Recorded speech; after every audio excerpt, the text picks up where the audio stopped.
India's largest digital media network Suman టీవీతో చేతులు కలపండి. ఫ్రాంచైజ్ ద్వారా లోకల్ మీడియా పార్ట్నర్ అవ్వండి.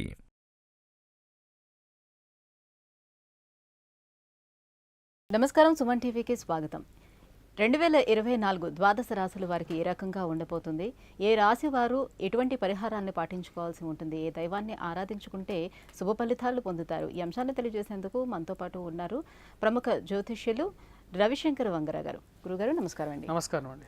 గురుగారు, ఈ 2024 మరి సింహరాశి వారికి ఏ రకంగా ఉండబోతుంది, మరింత మంచి ఫలితాలను పొందేందుకు వాడు ఎటువంటి పరిహారాన్ని పాటించుకోవాల్సి ఉంటుంది, ఏ దైవాన్ని ఆరాధించాలి? 2024లో మనం చూసినట్లయితే సింహరాశి వారికి 2023 కన్నా అనుకూలమైనటువంటి ఫలితాలు వస్తున్నట్టుగా మనం చెప్పొచ్చు అన్నమాట.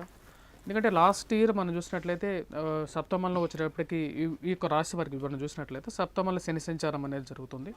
2024లో కూడా సప్తమంలో శని సంచారం అనేది కంటిన్యూ అవుతుంది అన్నమాట. అలాగే మనకు అష్టమంలోకి రాహు రావటం అనేది జరిగింది. ధనస్థానంలో వచ్చేటప్పటికి కేతు సంచారం జరుగుతుంది అన్నమాట. ఈ యొక్క రాశి వారు ముఖ్యంగా వచ్చేటప్పటికి ఫైనాన్షియల్గా కొన్ని ఇష్యూస్ అనేది ఎదుర్కోవటం అనేది జరుగుతుంది అన్నమాట సింహరాశి వారికి. అలాగే కుటుంబంలో మనసుకు దగ్గరైనటువంటి వారితో అంటే కుటుంబంలో కూడా చిన్న చిన్న ప్రాబ్లమ్స్ అనేవి, మ్యారిటల్ ఇష్యూస్ అన్నమాట. అంటే వైవాహిక జీవితంలో చిన్న చిన్న కలతలు అనేవి జరగడానికి ఆస్కారం అనేది ఎక్కువగా ఉందన్నమాట. దానికి కారణం వచ్చేటప్పటికి రాహు కేతువులు.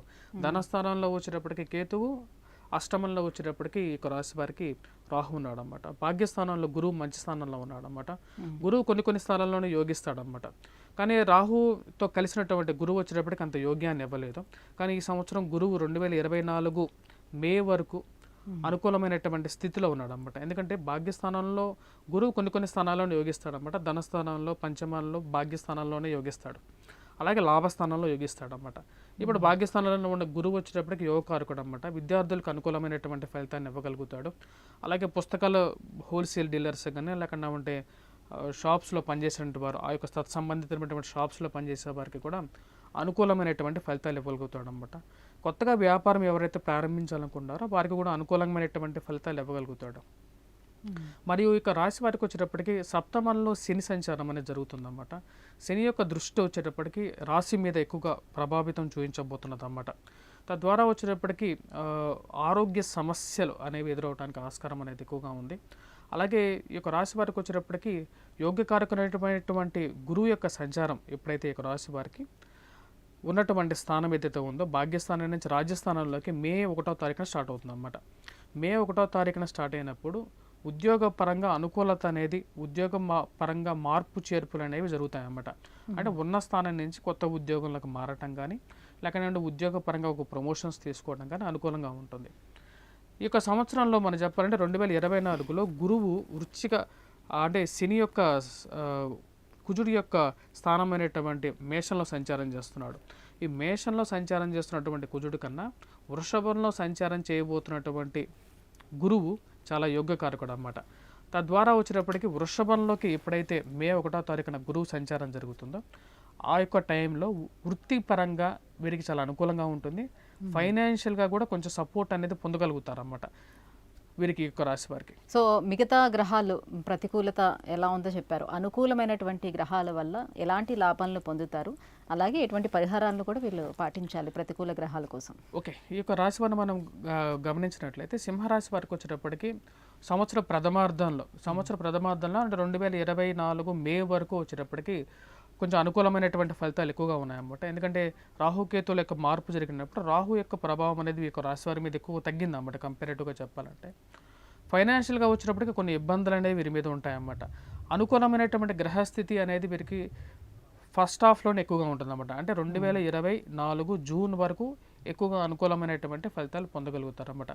సింహరాశి వారికి మనం ముఖ్యంగా చూసినట్లయితే ఇక మకా నక్షత్రం, పుబ్బ నక్షత్రం, ఉత్తరా నక్షత్ర జాతకుల మీద వచ్చేటప్పటికి ఈ యొక్క రాశి వారికి వచ్చేటప్పటికి సెకండ్ హాఫ్లో అంటే చివరిగా ఉత్తరా నక్షత్ర జాతకులకు వచ్చేటప్పటికి సెకండ్ హాఫ్లో ఎక్కువగా వీరికి బెనిఫిట్ అనేది పొందుతారు. అలాగే మకా, పుబ్బ నక్షత్ర జాతకులు ఎవరైతే ఉన్నారో వీరికి ఫస్ట్ హాఫే బాగుంటుంది అన్నమాట. అంటే ఫస్ట్ 6 months ఏదైతే ఉందో ఆ 6 monthsలో ఎక్కువ బెనిఫిట్ పొందుతారు. ఈ యొక్క చివరి నక్షత్రం ఉత్తరా నక్షత్ర జాతకులు ఎవరైతే ఉన్నారో వారికి వచ్చేటప్పటికి చివరి 6 months ఏదైతే ఉందో అప్పుడే వారు బెనిఫిట్ పొందగలుగుతారన్నమాట. ముఖ్యంగా రవి యొక్క గ్రహస్థితి అనేది వీరికి అనుకూలంగా ఉండబోతుంది అన్నమాట. సెకండ్ హాఫ్లో ఉద్యోగ పరంగా కూడా కొంచెం బెనిఫిట్స్ అనేవి పొందగలుగుతారు. రాజకీయ పరంగా కూడా ఎవరైతే కొత్తగా రాజకీయంగా ప్రవేశించాలనుకుంటారు సింహరాశి వారు, వారికి కూడా వచ్చేటప్పటికి సెకండ్ హాఫ్లోనే ప్రయత్నించడం అనేది అనుకూలమైనటువంటి ఫలితాలు పొందగలుగుతారు అన్నమాట. ఓకే, ఏ రంగం వారు బాగా రాణించడానికి స్కోప్ ఉంటుంది రాజకీయం కాకుండా మిగతా రంగాల్లో? మిగతా రంగాల్లో చెప్పాలంటే ఎలక్ట్రానికల్ టీవీ రంగం, ప్రింట్ అండ్ ఎలక్ట్రానికల్ మీడియా రంగం ఎవరైతే ఉన్నారో వారికి ఫస్ట్ హాఫ్ అనేది చాలా అనుకూలంగా ఉంటుంది. అలాగే విద్యార్థులు కూడా ఫస్ట్ హాఫ్ అనేది అనుకూలంగా ఉంటుంది అన్నమాట. స్టేషనరీ షాప్స్లో కానీ, లేకుండా పెట్రోకెమికల్ ఇండస్ట్రీస్లో కానీ, పెట్రోకెమికల్ కంపెనీస్లో కానీ పనిచేస్తుంటే వారు, లేకుంటే పెట్రోకెమికల్ డీలర్స్ కానీ, లేకుండా కిరాణా షాప్స్ కానీ, వీళ్ళందరూ ఉన్నారు కదా, వీటికి వచ్చేటప్పటికి సెకండ్ హాఫ్ అనేది కొంచెం బెటర్గా ఉంటుందన్నమాట. అలాగే మనం మిగతా ఇండస్ట్రీస్ చూసినట్లయితే విద్యార్థులకు వచ్చేటప్పటికి ఫస్ట్ హాఫే బాగుందన్నమాట. 2024లో ఫస్ట్ హాఫ్ అంటే జూన్ వరకు చాలా అనుకూలమైనటువంటి ఫలితాలు పొందగలుగుతారు.